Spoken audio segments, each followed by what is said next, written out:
Okay, in this quick video we're going to look at some things that R can do with probability distributions. There are four particular things that we're interested in. We'll illustrate each of these on a probability distribution here in just a minute. Given an x value, find the y value on the graph of that probability distribution. If find the probability, that means the area under the curve for all the values that are less than some particular x value. And finally, given a probability, find the x value. That's just kind of the inverse of this one. Suppose that we knew the probability less than some particular value and we wanted to find the value, and we can do that, and also to select a random sample from a distribution. Here's a normal distribution. You'll notice that the mean of this distribution is 110, and the standard deviation happens to be 15.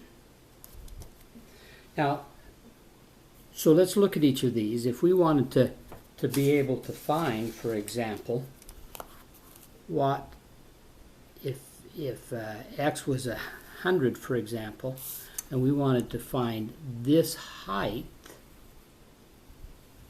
then we could simply give this command. We'd look for the d norm of 100 in a distribution that has a mean equal to 110 and a standard deviation equal to 15. And R will then return this value up here. Okay? It'll tell us that particular height. Okay, the second problem is, suppose that we wanted to find this area to the left of that curve. You might notice, just out of curiosity, that the x-axis is really about right there. So we're looking for this area. That area can be found by using this command.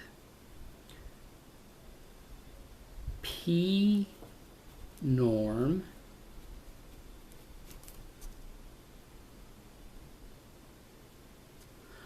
of 100 in a distribution that has a mean of 110 and a standard deviation of 15.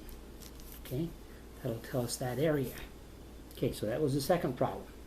Now suppose it was the other way around and we didn't know what this was, but we did know what this area was.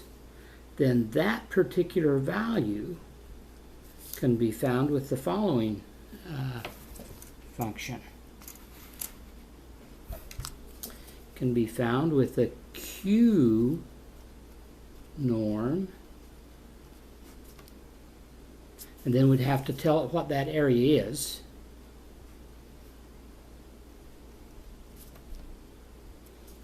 In a distribution that has a mean equal to whatever the mean of this distribution is, and the standard deviation, whatever its standard deviation is. Okay?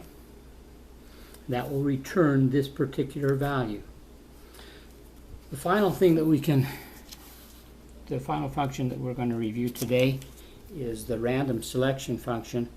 We can pick a random sample from a normal distribution, and then we just say the number that we want in the sample.